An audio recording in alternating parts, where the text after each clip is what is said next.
नमस्कार आदरणीय साधक गण एवं प्रिय दर्शक गण। आज तीसरा दिन है प्राणायाम का, तो हम प्राणायाम की बात करेंगे और लोगों के आग्रह पर हम ध्यान में भी जाएंगे। तो आइए हम प्राणायाम की बातें पहले शुरू करते हैं और ध्यान करते रहेंगे।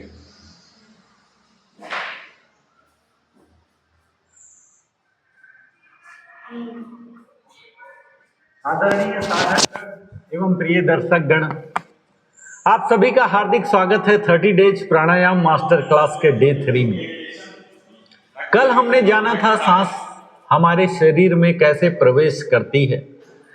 हमने समझा फेफड़े कैसे काम करते हैं, डायफ्राम की क्या भूमिका है, ऑक्सीजन हमारे रक्त तक कैसे पहुंचती है, कार्बन डाइऑक्साइड शरीर से बाहर कैसे निकलती है। हमने natural breathing, diaphragmatic breathing, thoracic breathing, clavicular breathing और फुल यौगिक ब्रीदिंग के बारे में भी जाना। लेकिन आज हम सांस की यात्रा के सबसे पहले द्वार पर पहुंचेंगे और वह द्वार है आपकी नाक। हम अक्सर कहते हैं सांस लीजिए, लेकिन एक योगी शायद पूछेगा सांस कहां से ले रहे हैं, क्योंकि योग की दृष्टि से सांस का रास्ता भी महत्वपूर्ण है। क्या आप मुंह से सांस लेते हैं या नाक से? क्या दोनों नासिकाओं से सांस समान रूप से आती जाती है? क्या आपने कभी ध्यान दिया है कि कुछ समय आपकी दाहिनी नासिका अधिक खुली होती है और कुछ समय बाईं? क्या आपने कभी महसूस किया है कि कभी एक नथुना अधिक सक्रिय है तो कुछ समय बाद दूसरा? अगर हाँ, तो यह कोई संयोग नहीं है, यह हमारे शरीर में होने वाली एक प्राकृतिक फिजियोलॉजिकल फिनोमेना से जुड़ा हो सकता है। नेसल साइकिल। और हजारों वर्षों पहले योग परंपरा ने इसी अनुभव को एक अलग भाषा से समझने का प्रयास किया, ईड़ा और पिंगला। तो आज का हमारा प्रश्न केवल यह नहीं है कि नाक से सांस क्यों लें। आज हम इससे कहीं गहराई में जाएंगे और हम जानेंगे कि नाक का रेस्पिरेटरी सिस्टम में वास्तविक महत्व क्या है, माउथ ब्रीदिंग और नेसल ब्रीदिंग में क्या अंतर है, नेसल साइकिल क्या है, क्या दोनों नॉस्ट्रिल से सांस लेने का अनुभव वास्तव में अलग हो सकता है, ईड़ा और पिंगला क्या है, क्या ईड़ा को लेफ्ट नॉस्ट्रिल और पिंगला को राइट नॉस्ट्रिल से जोड़ना वैज्ञानिक तथ्य है या यौगिक सिंबोलिज्म? और सबसे महत्वपूर्ण, आधुनिक विज्ञान और प्राचीन योग क्या दोनों सांस के इस रहस्य पर एक दूसरे से संवाद कर सकते हैं? तो आइए आज हम अपनी नाक को केवल सांस का रास्ता नहीं, बल्कि अपने शरीर, श्वास, मस्तिष्क और चेतना के बीच एक अद्भुत द्वार के रूप में समझने का प्रयास करते हैं। ये जो हमारी नाक है ना साथियों, केवल सांस लेने का रास्ता मानने की चूक न करें। हमारी नाक को हम अक्सर केवल एक ऑर्गन समझते हैं, है ना, जिससे हम सांस लेते हैं और गंध पहचानते हैं। लेकिन वास्तविकता जानते हैं, हमारी नाक श्वसन तंत्र का पहला और अत्यंत महत्वपूर्ण हिस्सा है। जब हम नाक से सांस लेते हैं तो नाक का काम केवल हवा को अंदर पहुंचाना नहीं है। हमारी नाक फिल्टर करती है, वार्म करती है, ह्यूमिडिफाई करती है और एयर फ्लो को रेगुलेट करने में सहायता करती है। नाक के अंदर मौजूद बाल और म्यूकस एयरबॉर्न पार्टिकल्स को रोकने में मदद करते हैं। हमारी नाक की आंतरिक संरचना जो एयर फ्लो को इस प्रकार प्रभावित करती है कि हवा फेफड़ों तक पहुंचने से पहले अधिक उपयुक्त स्थिति में आ सके। इसलिए नाक हमारे फेफड़ों की पहली सुरक्षा पंक्ति है और यही कारण है कि सामान्य परिस्थितियों में नेसल ब्रीदिंग को प्राथमिकता देना उपयोगी है।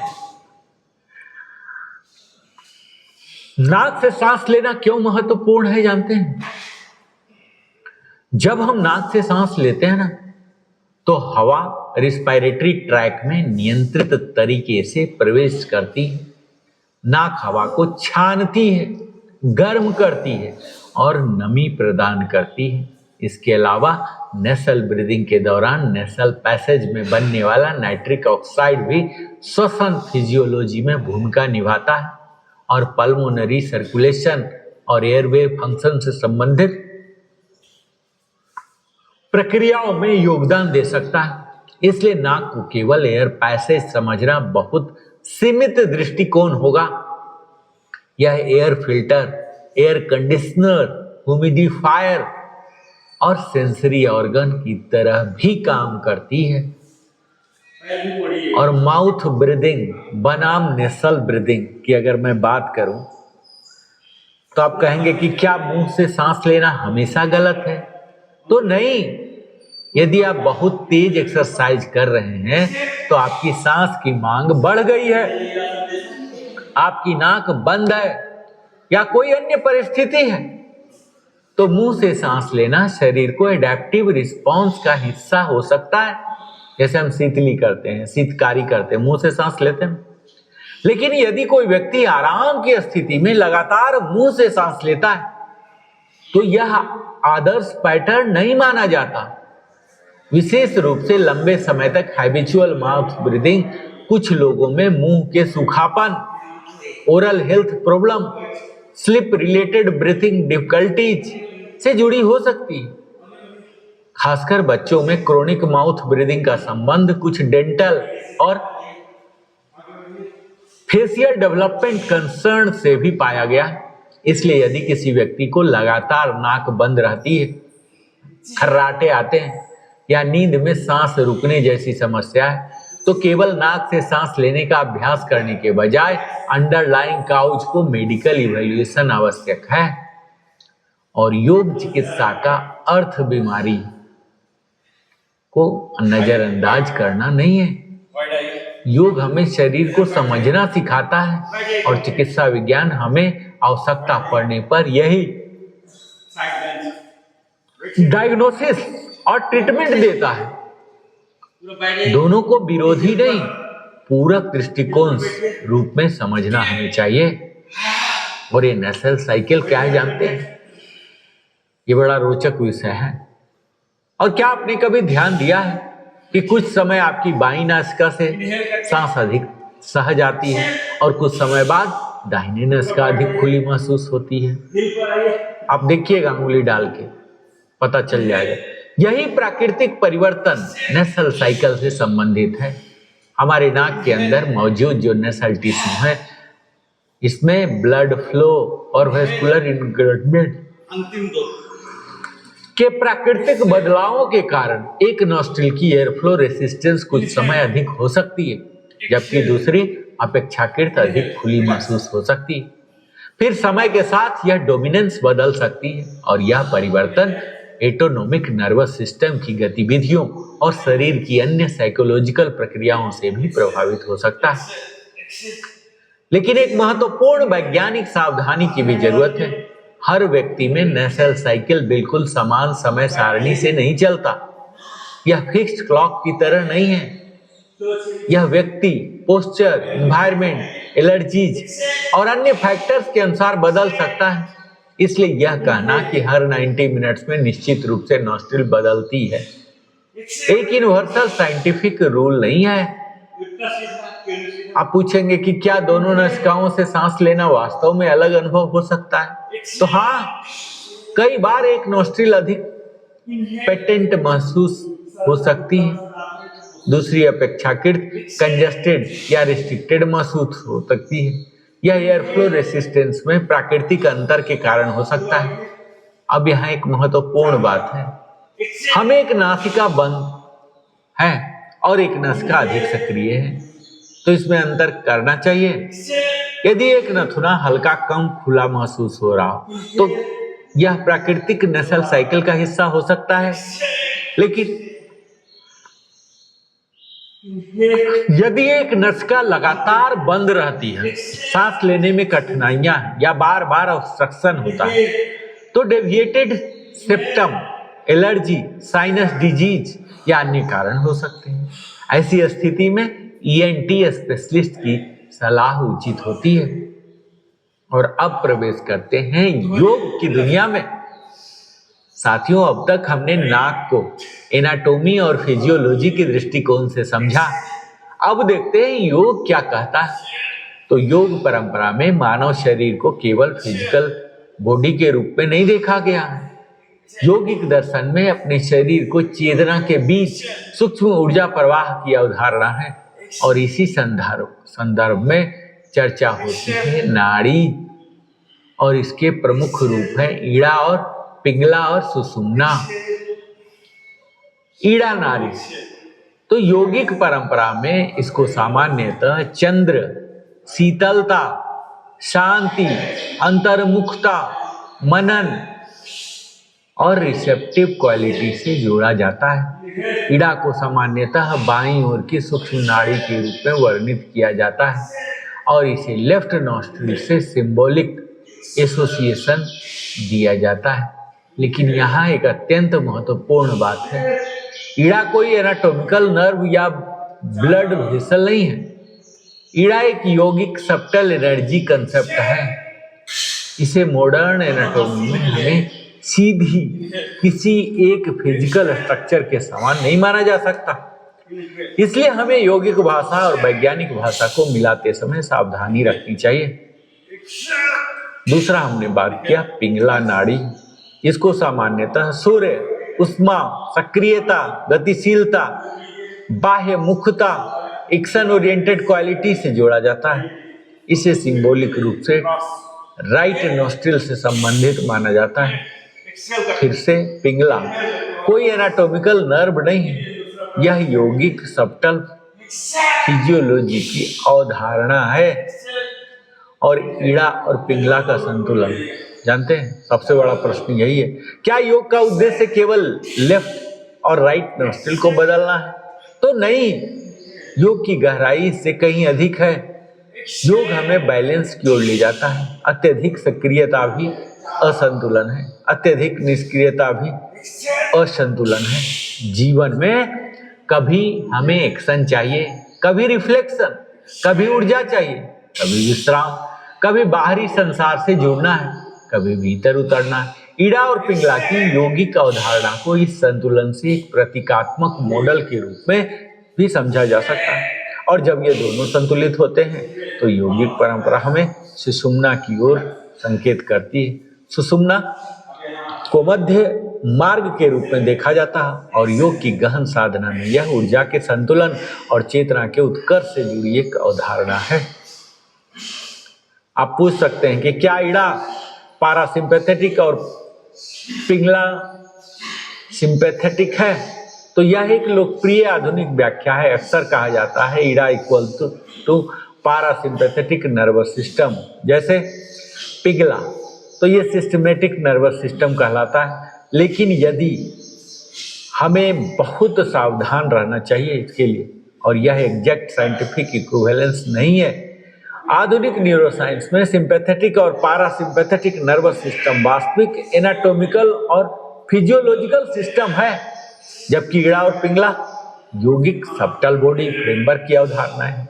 इन दोनों में कुछ कंसेप्चुअल पैरेलल्स खोजे जा सकते हैं, जैसे एक्टिवेशन वर्सेस रिलैक्सेशन या एराउजल वर्सेस रेस्ट। लेकिन इन्हें एक दूसरे का एग्जैक्ट साइंटिफिक इवैल्यूएशन कहना सही नहीं होगा।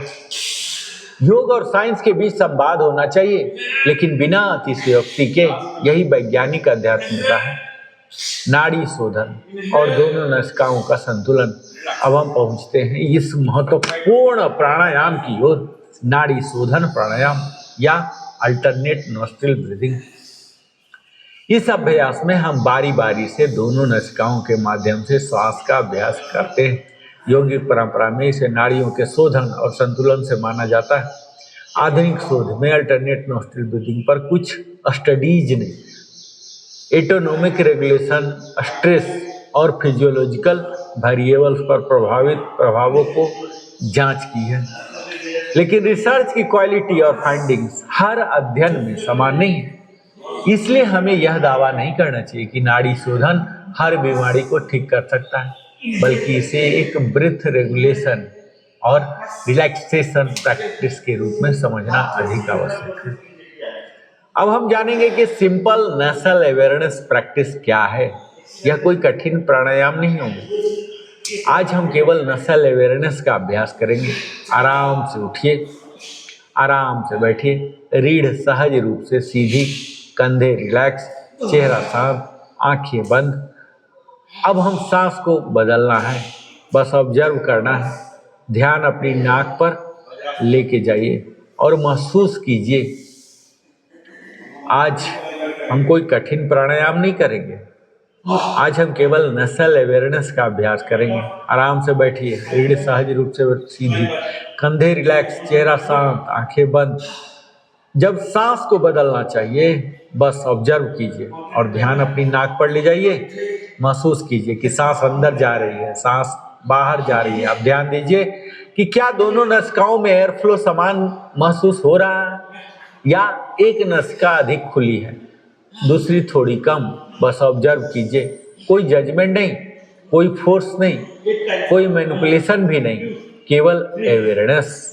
अब अपनी सांस को महसूस करते हुए मन में कहिए, मैं सांस ले रहा हूं, मैं सांस छोड़ते हुए मैं सांस ले रहा हूं। कुछ क्षण बस सांस के साथ नाक, सांस और भ्रम। अब अपनी सांस पर ध्यान दीजिए। जब मन बेचैन होता है तो सांस बदल जाती है, जब मन शांत होता है सांस भी बदलता है। लेकिन यह संबंध केवल एक दिशा में नहीं है। मन सांस को प्रभावित करता है और सांस भी मन की अवस्था को प्रभावित कर सकती है। और यही कारण है कि जब हम कंससली ब्रीदिंग पैटर्न को रेगुलेट करते हैं तो रिलैक्सेशन और सेल्फ अवेयरनेस का सपोर्ट आ जाता है। और यही प्राणायाम की शक्ति है। साथियों, हमारे नाक पर 2 द्वार हैं, लेकिन जीवन की यात्रा में भी हमारे सामने 2 रास्ते होते हैं। एक रास्ता बाहर की ओर, दूसरा भीतर की ओर। हमारी इंद्रियां हमें संसार की ओर ले जाती है, लेकिन जब हम अपनी सांस को देखने लगते हैं तो वही सांस हमें भीतर की ओर ले जाने लगती है। और यही कारण है कि योग में श्वास को ध्यान का द्वार माना गया है। आप अपनी सांस को देख सकते हैं, आप अपनी सांस को सुन सकते हैं,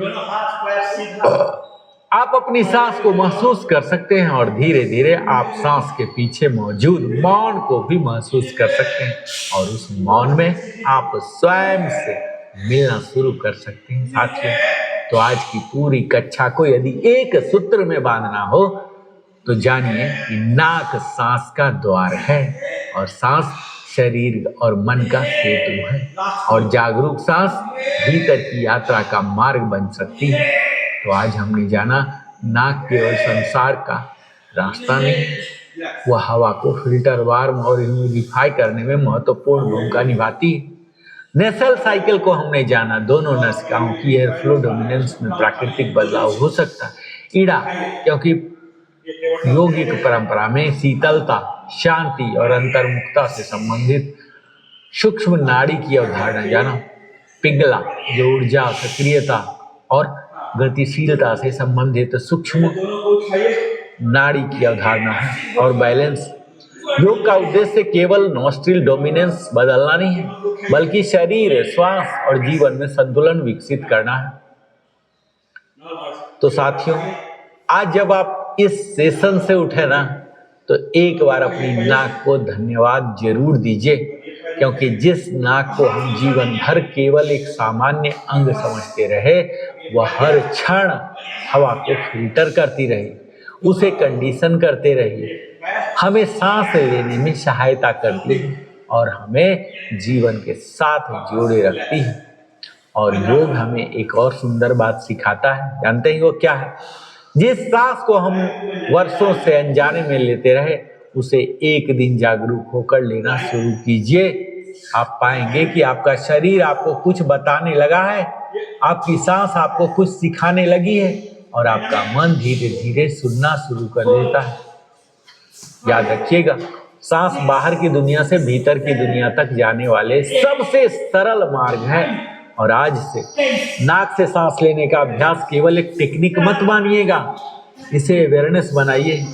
जब आप चलें तो अपनी सांस को महसूस कीजिए, जब आप बैठें अपनी सांस को महसूस कीजिए, जब तनाव हो तो अपनी सांस को देखिए, जब मन शांत हो तब भी अपनी सांस को देखिए, क्योंकि सांस केवल तब आपकी मित्र नहीं जब आप परेशान हो। सांस हर क्षण आपकी साथी है, और जब आप इस साथी को पहचान लेते हैं तो धीरे धीरे आप अपने जीवन के उस मौन से परिचित होने लगते हैं जहाँ न कोई जल्दीबाजी है, न कोई संघर्ष, न कोई भय, केवल साक्षी भाव। तो आइए हम अपनी इस यात्रा को जारी रखते हैं।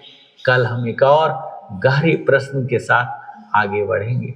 डे 4 में व्हाट इज प्राणायाम? प्राणायाम आखिर है क्या? क्या यह केवल श्वास को नियंत्रित करने का तकनीक है? प्राण और आयाम का वास्तविक अर्थ है? पूरक, रेचक और कुंभक क्या है? और प्राणायाम में सांस, शरीर, मन और चेतना का संबंध कैसे स्थापित होता है? अपनी सांस को महत्व दीजिए, उसे सम्मान दीजिए, उसे समझिए और याद रखिए, सांस को देखना अवेयरनेस है, सांस को समझना विजडम है, और सांस को साधना प्राणायाम है, और सांस के मौन में उतरना मेडिटेशन की शुरुआत है। ओम शांति शांति शांति। राम जी का नाम भी ले लें। बोलो सियावर रामचंद्र की जय। माता जानकी सीता की जय। पवन सुत हनुमान की जय। ओम शांति शांति शांति। जय श्री राम।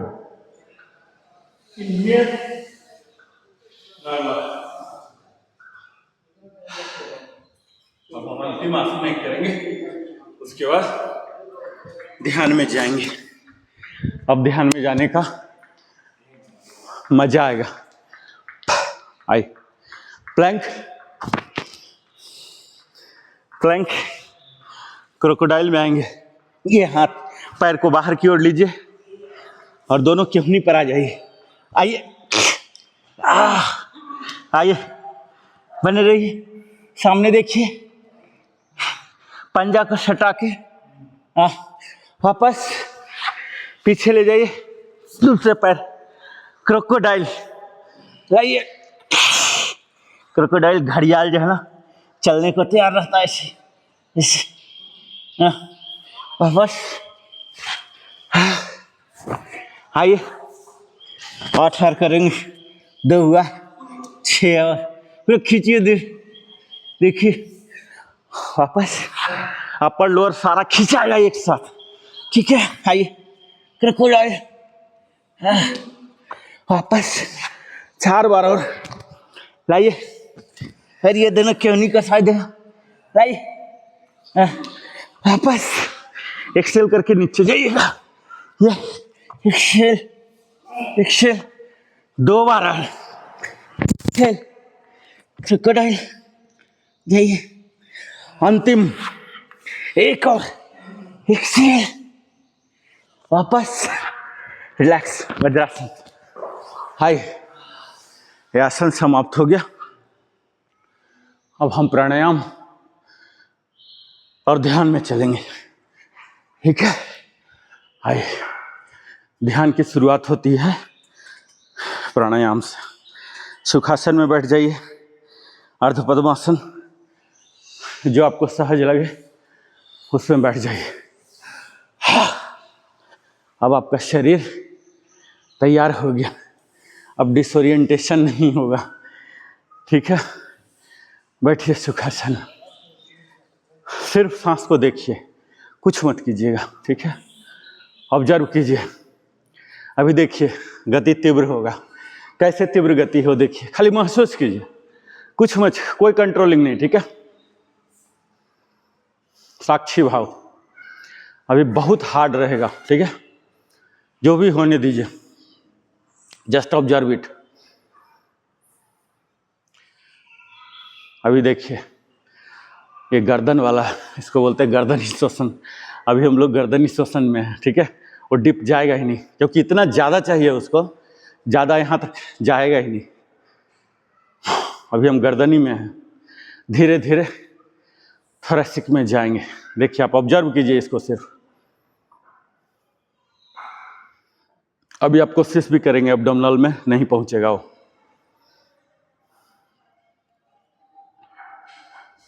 धीरे धीरे नीचे जाएगा, ठीक है, गर्दनी से सीना में जाएगा। सिर्फ सांसों को देखिए, यही ध्यान है। खुद के प्रति सचेत होना, सजग होना, यही ध्यान है। बाहर से ध्यान हटाना, यही ध्यान है। अब देखिए, धीरे धीरे चेस्ट पर आया होगा, गर्दनी श्वसन से सीना पर आया होगा। सामान्य होने दीजिए। ये हमने सिर्फ अनुभव कराने के लिए इतना रिग्रेस कराया, ताकि वो अनुभव हो सांस का पैटर्न जो है। अब धीरे धीरे एब्डोमिनल में ले जाने की कोशिश कीजिए, यानी कि अपने लंग्स को फुलाइए। जब फुलाएंगे तो डायफ्राम पर लोड आएगा, ठीक है, तो गहरा होते चला जाएगा। अब एब्डोमिनल में आइए धीरे धीरे। मुंह बंद, मुंह का कहीं कोई क्रियाकलाप नहीं है। डायफ्राम को ऑपरेट कीजिए, बॉडी टाइट, लंग्स भरिए। एब्डोमिनल में जाइए, बेली बटन के मूवमेंट को महसूस कीजिए। अब हम नीचे जा चुके हैं एब्डोमिनल में।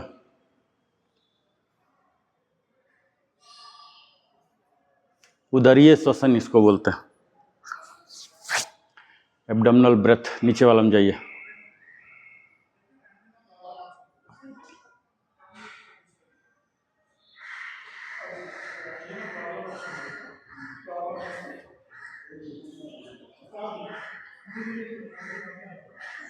सिर्फ सांसों को आवागमन, जो भी उसका है, एज इट इज देखिए।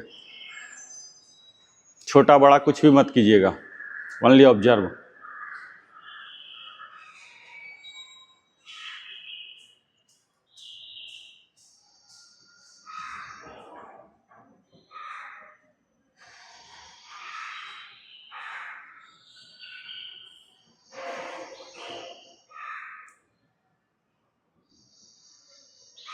अब आपका बॉडी ऑलमोस्ट रिलैक्सेशन स्टेट में आ गया होगा, ठीक है।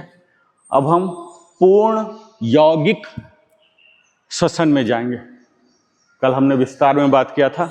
तीनों को लीजिए, इनहेल कीजिए। पहले गर्दनी, इनहेल गर्दन से लीजिए। महसूस कीजिए कि यहाँ से सांस गुजर रही है, गुजरेगी ही, चाहे आप महसूस करें चाहे नहीं। गर्दन तो होना ही है, गर्दन। फिर थोरेसिक फूलेगा, सीना फूलेगा। फिर पेट में जाने दीजिए, तीनों फुलाइए। इनहेल के दौरान थोड़ा सा कठिन होता है, पर कठिन हम नहीं करेंगे तो फिर अभ्यास में गहराई नहीं आएगा। तीनों फुलाइए, ठीक है। गर्दन फुलाना तो बस की बात नहीं, सीना फूलेगा, पेट फूलेगा। फिर एक्सेल कीजिए, उल्टा होगा। पहले पेट कंट्रैक्ट होगा, फिर सीना चौड़ा होगा, और फिर नाक से निकल जाएगा। यौगिक ब्रीदिंग, जिसमें तीनों शामिल हैं, ठीक है, सजगता के साथ। पहला हमने नेचुरल ब्रीदिंग लिया था, जिसको सजगता के साथ किया था। उसके बाद गर्दनी श्वसन किया था, वक्षीय किया था, उदरीय किया था। यहाँ पर चारों चीज है, सजगता भी है, कब आ रहा कब जा रहा है। अपने सांसों पर सिर्फ ध्यान दीजिए, बस यही ध्यान है। हम मंत्र के साथ भी कर सकते हैं, राजयोग बोलते हैं। ध्यान के भी कई प्रकार हैं, गाइडेड मेडिटेशन होते हैं, मंत्र जाप कर सकते हैं, ओम कर सकते हैं, सुनने रख सकते हैं। जैसे अभी मैं बोल रहा हूँ, सुनने के साथ कोई भी टूल्स नहीं चाहिए, सिर्फ सांस को ऑब्जर्व कीजिए। तीनों चीज लीजिए। यौगिक श्वसन, ठीक है, इसमें सब है, चारों शामिल। आपका भले पेट न फूल रहा हो, पर महसूस कीजिए कि सीना फूल रहा, पेट फूल रहा, मैं इनहेल किया हूं। ठीक है, फूलता हुआ महसूस कीजिए, वो एक्चुअल भी फूलेगा। पहले गर्दन में थोड़ा सा होल्ड कीजिए, इनहेल, ऐसा महसूस कीजिए कि गर्दन फूल गया है मेरा। फिर सीने में लाइए और फिर पेट में भी ले आइए, ऐसे ऐसे। फिर एक्सेल, पेट वाला जाएगा, सीना जाएगा और ये गर्दन। रिलैक्स।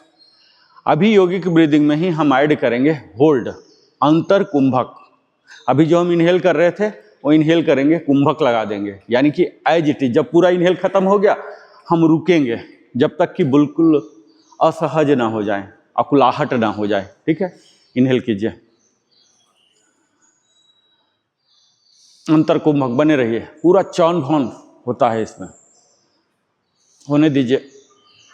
इसको बहुत ही असहज है ये इनहेल करके होल्ड करना, अंतर कुंभक बहुत ही असहज है, बिल्कुल बौखलाहट हो जाएगा आपको। ठीक है, लेकिन कीजिए। और फिर स्लोली, झटका देके नहीं, स्लोली एक्सेल कीजिए, पूरा एक्सेल कीजिए और फिर अगेन होल्ड कर लीजिए बाहिर कुंभक, वैक्यूम के स्टेट में। एक बार रुक जाइए, एकदम खोखला हो गया। ठीक है, और वहां रुक जाइए, यानी कि रिजिडुअल जो भी बचा हुआ वो भी निकल जाएगा। अगेन ये एक चक्र हो गया। अब इनहेल फिर से कीजिए यौगिक ब्रीदिंग में, सीना फुलाइए, पेट फुलाइए, पूरा सांस हो गया। अब होल्ड कर लीजिए, होल्ड कीजिए थोड़ा देर फुला हुआ स्थिति में ही, और फिर एक्सेल एक्सेल एक्सेल, पूरा कंप्लीटली इवैक्यूएट कीजिए एक्सेल कर करके, यानी कि पेट को कंट्रैक्ट करना है। ठीक है, सीना में तो ज़्यादा आप कुछ कर नहीं सकते, पेट को कर सकते हैं, पूरा खींचिए अंदर की ओर, पूरा इवैक्यूएट कीजिए एक्सेल के टाइम। और पूरा इवैक्यूएट हो गया तो अब रुक जाइए उसी हाल में, बाहिर कुंभक, रुकिए थोड़ा देर।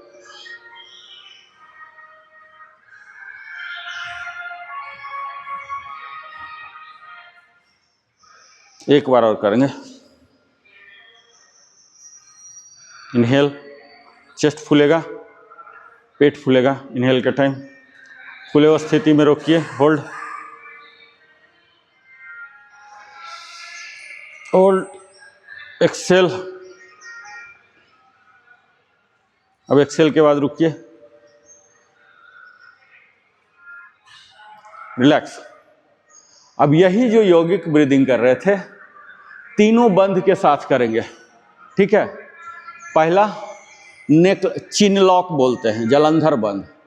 दूसरा उडियान बंद, इसको एब्डोमिनल लॉक बोलते हैं। ठीक है, ये तो जान ही गए, जलंधर बंद, चिन लॉक। ये देखिए, ये पहला है चिन लॉक।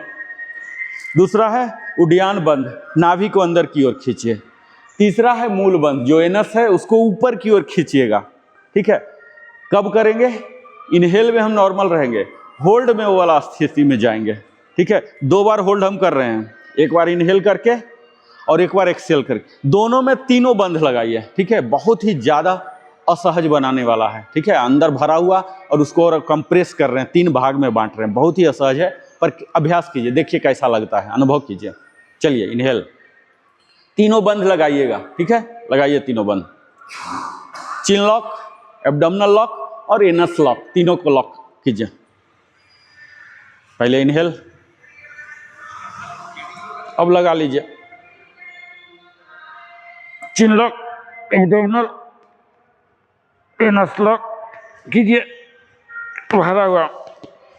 फिर रिलीज करेंगे तो पहले नीचे वाला मूल बंद पहले खोलिए, फिर बीच वाला,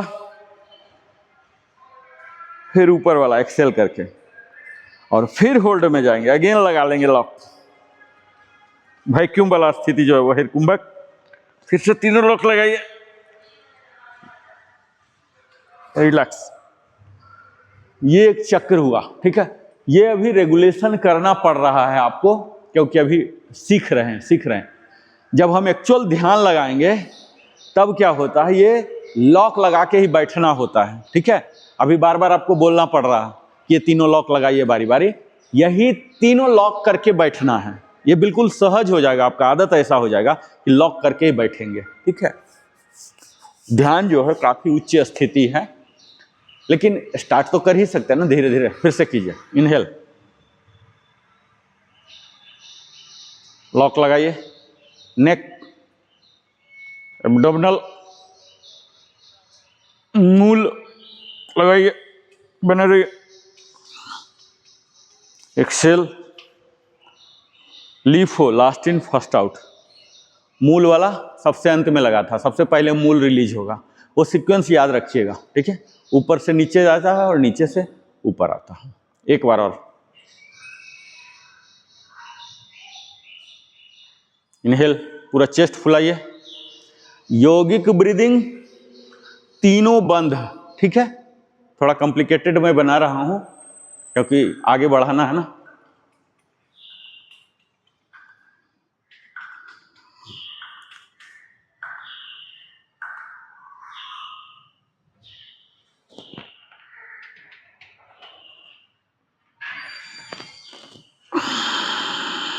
पूरा रिलीज कर लीजिए।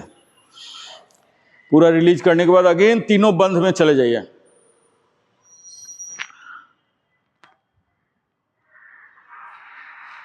बहुत कॉम्प्लिकेटेड हो रहा है, एक दो स्टेप छूटेंगे, नो प्रॉब्लम। एक बार और अंतिम कर लेंगे, एक बार और कर लीजिए।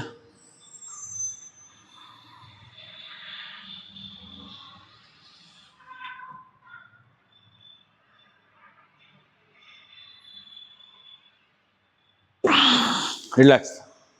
अभी देखिए, आपको लग रहा होगा कि मेरा बात कितना गौर से समझ रहा है, शरीर कर रहा है। ठीक है, अभी आपका कंट्रोल सिर्फ कामेंद्रियां पर था, पांच हाथ, हाथ पैर जो है हमारी पांच इंद्रियां, अभी आपका उससे बढ़ गया। पारासिम्पैथेटिक नर्वस सिस्टम जो स्वचालित था वो भी हम चालित कर रहे हैं। अब हम यही राजयोग में जाएंगे। राजयोग के तहत जो ध्यान होता है, इसमें एक मंत्र लेंगे। ठीक है, महामृत्युंजय मंत्र आप ले सकते हैं, नहीं याद है गायत्री ले लीजिए, नहीं तो ओम ले लीजिए, सिर्फ उस मंत्र पर। और ये जो अभी मैं करा रहा था ये कंटिन्यू रहेगा। ठीक है, हाँ, ये सब रहेगा। जो सांसों पर थे, सांस को, सांस के बदले मंत्र का जाप कीजिए, उसके साथ सिंक्रोनाइज कीजिए। आइए, एक चक्र हो रहा था ना, इनहेल, होल्ड, एक्सेल, होल्ड, है ना, ये चक्र मंत्र के साथ लाइए।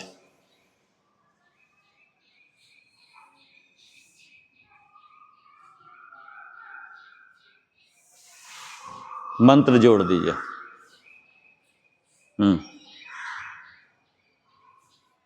मंत्र जोड़िए, आंख बंद।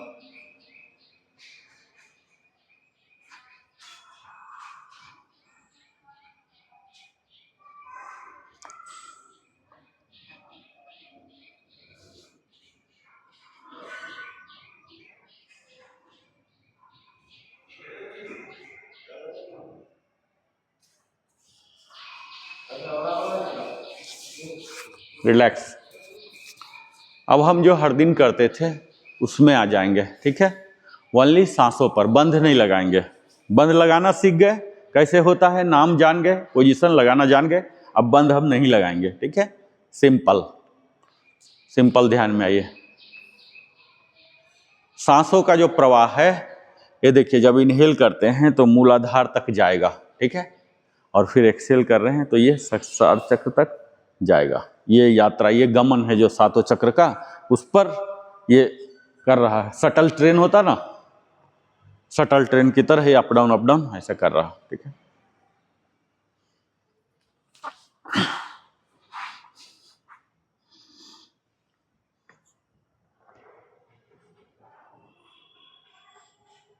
उस इनहेल एक्सेल के जो रूट है, रूट पर जरूर ध्यान दीजिएगा। ठीक है,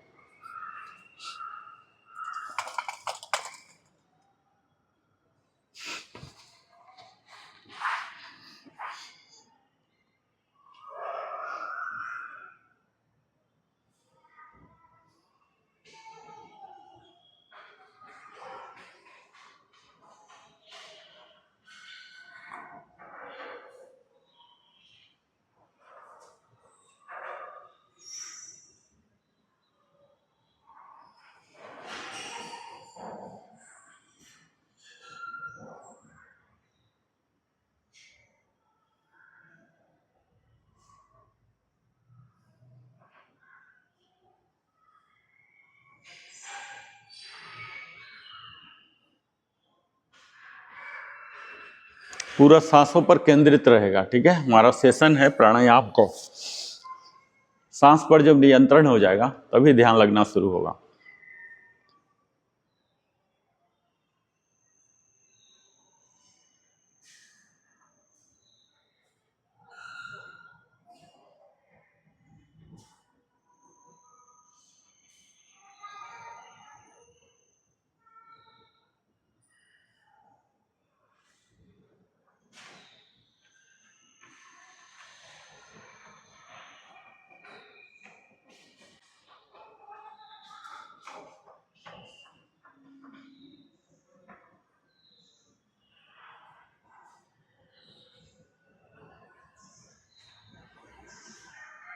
रिलैक्स।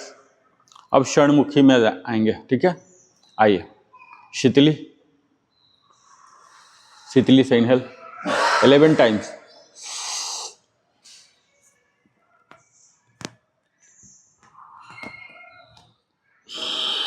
होल्ड के टाइम को बढ़ाइएगा।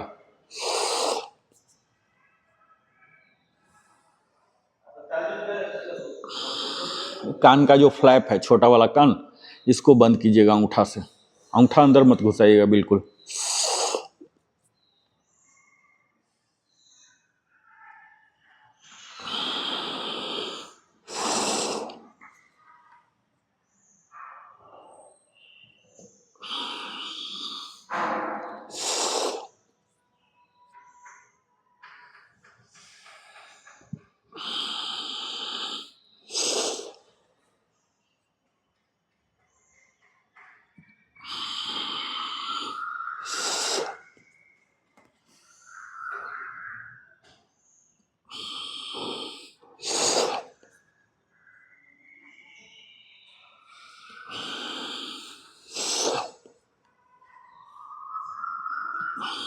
लास्ट 4।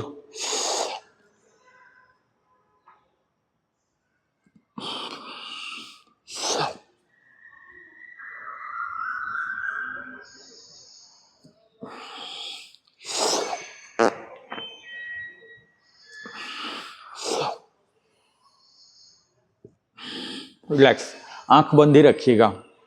थोड़ा सूक्ष्म क्रिया कर लीजिए। उद्गीत प्राणायाम में जाएंगे। ओम चैंटिंग, ये भी ध्यान का हिस्सा है। प्राणायाम कहते हैं पर इसको हम ध्यान के रूप में लेंगे।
लास्ट 2।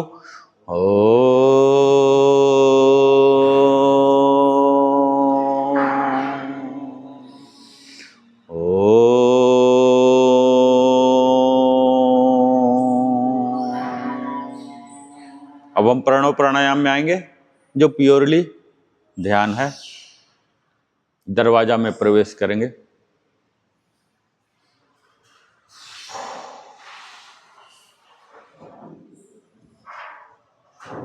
इसका अभ्यास घर में कीजिए।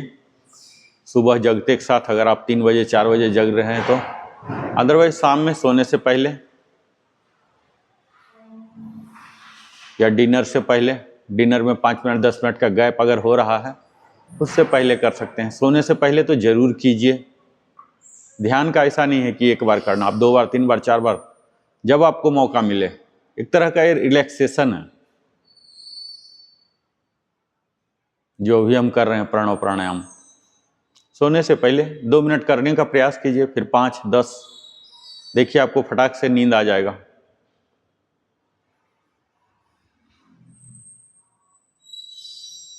एक्चुअल बिस्तर पर जाने से पहले 5 मिनट करके जाइए।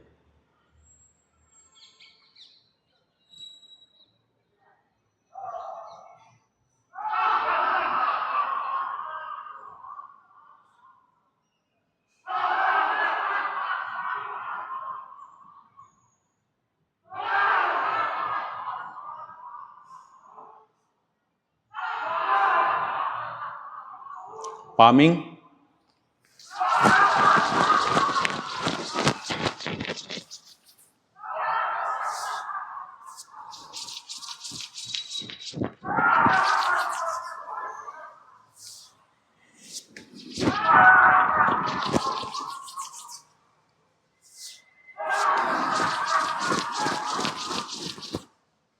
पूरे शरीर को सहलाइए और ये शांति मंत्र के लिए तैयार हो जाइए। सर्वे भवन्तु सुखिनः, सर्वे सन्तु निरामया, सर्वे भद्राणि पश्यन्तु, मा कश्चित् दुःखभाग् भवेत्। ओम शांति शांति शांति। और यहाँ हथेली को खोलिए, आभार प्रकट कीजिए ईश्वर को और योग स्थल से विदाई लीजिए। भगवान भास्कर के प्रति कृतज्ञता प्रस्तुत करते हुए धीरे धीरे धीरे धीरे यहाँ एक्सेल,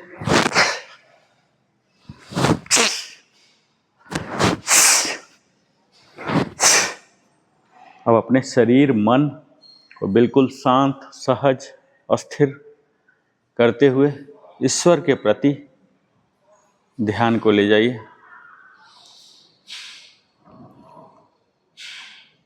शांत चित्त कर लीजिए बिल्कुल, शरीर बिल्कुल अस्थिर, कोई मूवमेंट नहीं होना चाहिए। लंबा सांस लेके ओम भूर्भुवः स्वः तत्सवितुर्वरेण्यं भर्गो देवस्य धीमहि धियो यो नः प्रचोदयात्। ओम भूर्भुवः स्वः तत्सवितुर्वरेण्यं भर्गो देवस्य धीमहि धियो यो नः प्रचोदयात्। और यहाँ जंप एंड क्लैप। तो आज हमारा तीसरा दिन, जहाँ की हम नाक से ब्रीदिंग क्यों लेते हैं, इस पर हमने अपने जानकारी को केंद्रित रखा। अगले दिन फिर मिलते हैं नए विषय के साथ, तब तक धन्यवाद।